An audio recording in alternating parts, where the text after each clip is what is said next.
Hello, everybody. Terrence Lahue here with another episode of the Intellectual Agrarian podcast. Today, we're presenting an episode of My Father's World, a set of stories from my experiences on the farm, and if I ever run out of those, maybe the experiences of others. Today's episode is entitled My Father's World, Survivor, Poultry Edition. When growing up on a farm, there are two options for relating to livestock. The first is when you have a name for every chicken, cow, calf, goat, and creeping thing that creeps upon the earth. The second was to call a cow, a calf, and a goat an annoyance. Regardless where on that spectrum you fall, each person who grows up in contact with farm animals finds at least one that deserves a name to be remembered. And on my farm of my youth, that was Gwendolyn. Gwendolyn was a laying hen, a chicken who managed against all odds to survive much longer than a chicken is naturally disposed to. She entered the life of my boyhood farming days when we first purged the chicken coop of its older hens to replace them with a new set. After 2 years, it was time to replace the old hens, bitter, feathered fiends who didn't lay eggs anymore, with ones who would be more amenable to losing their eggs and would lay more consistently. It sounds harsh, but on a farm, it's a business, not a retirement home for elderly fowl. In the process of removing the older golden buffets with the cherry eggers, and these were actually their names, I can't make them up, we were surprised to find among the cherry eggers was now a distinctly different-looking bird. In all honesty, there wasn't much by way of difference in appearance from the buffets to the eggers. Both were golden and squawked like a chicken.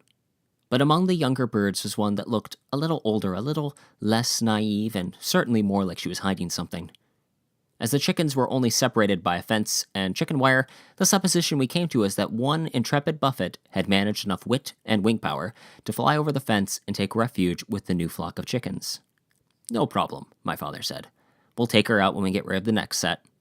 Remaining of the older flock were still 1 or 2 black Australorps. They were almost at the age of retirement. We just get rid of this hen at the same time.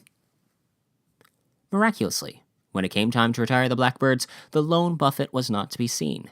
She had vanished as if she was a ghost. It was not until we finished our second purge of the flock that a day or two had passed that this buffet was again seen. It's not normal for an animal such as a chicken to demonstrate such intelligence and foresight. Among the ranks of animal intellect, the chicken is not the lowest on the totem pole, but it's certainly not as smart as your golden retriever. As the circle of life goes, chickens don't always make it to the full moon. Frequently, their lives are cut short by marauding bands of coyotes, skunks, weasels, and other vermin that find them both delicious and vulnerable. We awoke one morning to find a massacre on our hands. Many poultry had been slain, but the majority had indeed survived. Identifying how the vermin made its way into the coop, we shored up our defenses and resumed normal life. When you farm, it's part of what happens. What surprised us was the buffet was gone again. Had she died in the attack? Shockingly, we had found that this intrepid chicken was still alive and had taken advantage of the confusion of the attack to relocate yet again, where she thought her life could still be prolonged, with the ducks. These ducks weren't a part of the farm, a personal experience of my mother's, and if not welcoming to their new guests, they at least didn't seem to care much about the new chicken. By this point, the chicken was known as Gwendolyn. Why that was the name given escapes me, and after interviewing various family members, it's still unknown. Some say this was because Gwendolyn sounds like hen, but that's only rumor and speculation. Gwenny, as the children affectionately knew her, was now a pet, and lived with the ducks, a place of refuge from the storms and worries of life. Or so she had hoped. Often, sanctuaries can become invaded, and so was Gwenny's. One fall evening, disaster struck, and several chickens and ducks were slain by an opossum. This time, the culprit didn't get away. Sheila, the Australian shepherd, ended the possum's thieving life. Somehow, Gwendolyn again managed to avoid the slaughter and survive. She decided the duck's home was no longer suitable for survival and relocated yet again. When the children closed the duck's house for the 2 remaining ducks the next night, they were worried not to find Gwendolyn. They came back to the house, their eyes full of worry and their eyes full of tears. Their fears were soon put to rest when they looked outside the sliding door.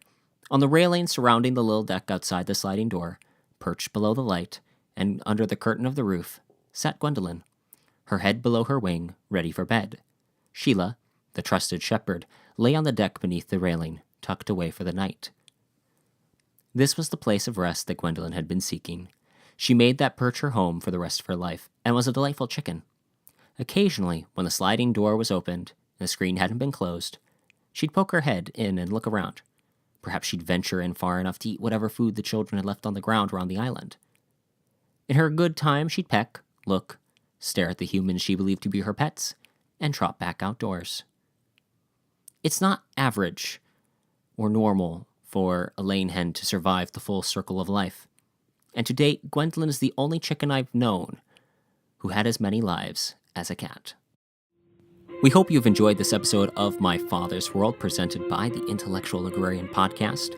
Please be sure to give us a like, review, or however you're listening to this, subscribe, and we'll see you next time, next channel.